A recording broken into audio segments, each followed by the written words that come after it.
আসসালামু আলাইকুম সবাইকে জানাই গুড মর্নিং। তো আজকে হলো শনিবার, তো ভাবলাম আজকে শনিবারে ব্লগটা শুরু করি একটু। তো আজকে হইলো আমি আর আমার বাবি একটা জায়গা যাব, একটা মাজরায় যাব। তো ভাবলাম তোমাদেরকে কেন না একটু শেয়ার করি। তো পুরো ভিডিওটা অবশ্যই দেখতে থাকবেন, আর ভালো লেগে থাকলে অবশ্যই বন্ধুরা সাবস্ক্রাইব করতে কিন্তু আমার চ্যানেলকে একদমই বলবেন না। তো এখন হইলো যাব, আমি ওয়েট করতেছি বাবি আসবে তারপরে যাব। তো এই যে আমি বসে বসে চা খাইতেছিলাম, তো উনি ফোন দিয়েছে, তো বললাম চলো যাই। তো এখানে যাব, এমনকি দুপুরবেলা খাবো, তারপরে কিন্তু আসবো। তো খাবারটা কিন্তু দোকান থেকে কিনেই খাবো, কারণ এখানে রান্না করে খাবো না। তো অবশ্যই পুরো ভিডিওটা দেখতে থাকেন, আর আপনাদেরকে পুরো মাজরাটা আমি ঘুরে অবশ্যই দেখাবো এখানে কী কী আছে না আছে। তো অবশ্যই আপনাদের আশা করি সবার অনেক অনেক ভালো লাগবে আজকের ব্লগটা। অবশ্যই সবাই আমার সাথে থাকেন আর পুরো ব্লগটা দেখতে থাকবেন।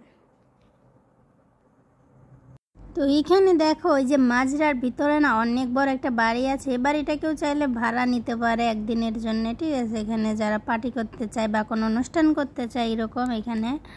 তো এইখানে হইলো এই মাজরার ভিতরে তোমাদেরকে শেয়ার করব আমি কি কি আছে। চলো, এখানে হলো অনেক চাষবাস করে, এটা কিন্তু অনেক বড় মাজরা। তো দেখো যেখান থেকে হলো পাতাকপি আনছিলাম আমরা, এই যে দেখো অনেকগুলো পাতাকপি, কিন্তু সব নষ্ট পাতাকপি মনে হইতাছে।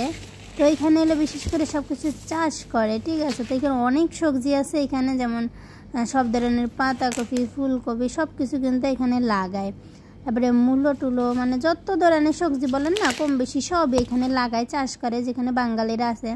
তো এখানে এলো এই যে খাবার নিয়ে আসছিলো, এই ডোনারগুলো অনেক মজা, কারণ এগুলো দোকানের ডোনার, তো এই জন্য বেশি ইয়াম্মি খেতে। আর আমার কাছে কিন্তু ডোনার অনেক ভালো লাগে, আর এই ডোনারটা আমার কাছে বেশি ভালো লাগছিলো।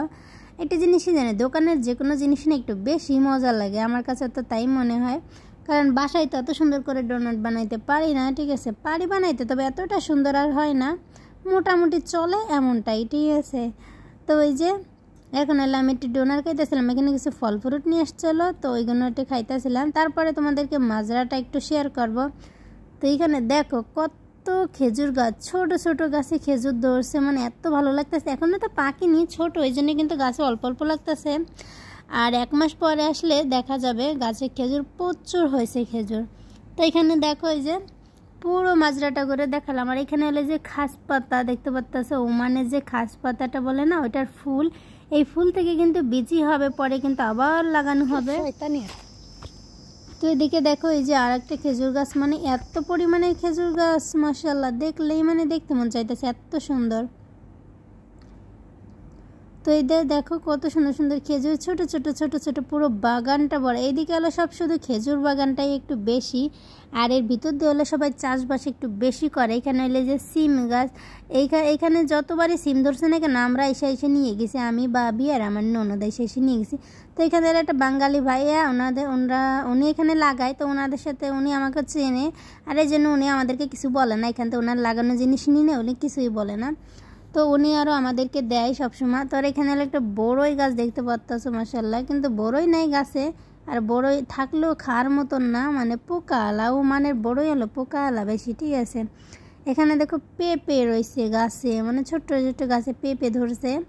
তো ভাবলাম এটা কিন্তু অনেক বড় এরিয়া নিয়ে, ভাবলাম তোমাদেরকে একটু একটু শেয়ার করি। আর বন্ধুরা এতটা রোদ ছিল যে কি ভিডিও করব, মানে আমার বাবি তো বলতেছে চলো চলো আর ভিডিও করতে হবে না, তো বলতেছি না না আমি একটু ভিডিও করে দেখাবো সবাইকে ওমানের মাজরা কীরকম, অনেকেই তো জানে না, যারা মাজরার কাজে আসতে চায়। তো দেখেন কীরকম রৌদ্রের ভিতরে আপনাদের কাজ করা লাগবে, এই মাঠের ঘাস উঠানো লাগবে, পরিষ্কার করানো লাগবে, আবার এই ঘাসগুলো কিন্তু পোড়াইতে হবে, মানে এতটা কষ্টের কাজ। যারা মাজরার কাজ করে বিদেশে, মানে অনেক কষ্টের কাজ, কারণ আমি অনেক অনেক মাজরাই গেছি, সেইখানেও আমি যে দেখছি যে অনেক কষ্টের কাজ, মাজরার কাজ হলো অনেক কষ্টের কাজ। তো দেখেন এই যে এর আর এক পাশে কিন্তু অনেক বড় বাগান, তো এত বড় বাগানে কীভাবে তোমাদেরকে শেয়ার করবো বলো। তো যতটুকু পারতেছি তোমাদেরকে শেয়ার করবো, কারণ প্রচুর রোদ, মানে এত যে রোদে তো মনে হয় আমার ফোনটা পুরো হয়ে গেছে, গরম হয়ে গেছে। তারপরে তোমাদেরকে শেয়ার করতেছে, এটা হলো যে টিং ফলের যে বাগান, দেখো এই যে এখনো হয়নি মনে হয়, আছে ছোট ছোট, এখনো পাকিনি। আমার কিন্তু অনেক পছন্দ টিং ফল। তো আর এখানে এলো সব কিছু লাগাই, ঠিক আছে, যেমন গোলাপ ফুলের বাগান আছে এখানে, মরিচের আছে, এখানে দেখো পেঁপে আছে, তো এইখান থেকে আমরা অনেক পেঁপে নিয়ে গেছি আগে, কারণ এখন এত ভালো লাগে না পেঁপে, বেশি বড় তা নাই, ছোট ছোট পেঁপে, ঠিক আছে। আর এইখানে দেখো লেবু বাগান, মানে এই লেবুগুলো খাইতে কেমন জানি না, বাট এই দেশের মানুষ খায়, আমাদেরও তো পছন্দ না। আর টক টক বেশি এই লেবুগুলো, বড় বড় লেবু দেখো, মানে গাছটা পুরো ভরে গেছে একটা গাছের লেবুতে, কিন্তু দেখা যাইতেছে না। তো দেখো কি পরিমাণে লেবু ধরছে গাছে, প্রচুর লেবু।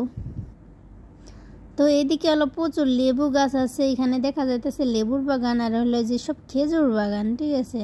আবার এর ওই পাশে অনেক বাগান আছে, অনেক সবজির বাগানও আছে, এখন ওইখানে তো আর আমরা যাইতাম না। তো এইখানে হলো আমি একটু তোমাদেরকে শেয়ার করতেছি, দেখো এই যে হলো খেজুর গাছ, ঠিক আছে, মানে খেজুর গাছটা দেখো শুধু তোমরা, আর কত সুন্দর করে খেজুর ধরছে। তো ভাবিকে বলতেছিলাম আমার একটু ভিডিও করে দাও। তো এখানে হলো এই যে খেজুর গাছ, আমাদেরকে এগুলো দেখাইতেছিলাম, আর আমার ফোনে না চার্জ ছিল না, এই জন্য না সুন্দর করে তোমাদেরকে সব কিছু দেখাইতে পারিনি, কারণ আমি বাইরে আসলে আপনাদের ভাইয়া শুধু ফোন দেয়, এই জন্য হলো চার্জটা পুরো শেষও করতে পারে, রাখতে পারবো না। মাত্র 15% চার্জ নিয়ে আজকে হলো ভিডিওটা করছি। আর ভিডিওটা ভালো লেগে থাকলে বন্ধুরা অবশ্যই সবাই আমার পাশে থাকবেন, আমার চ্যানেলটিকে সাবস্ক্রাইব করতে কিন্তু একদমই ভুলবেন না।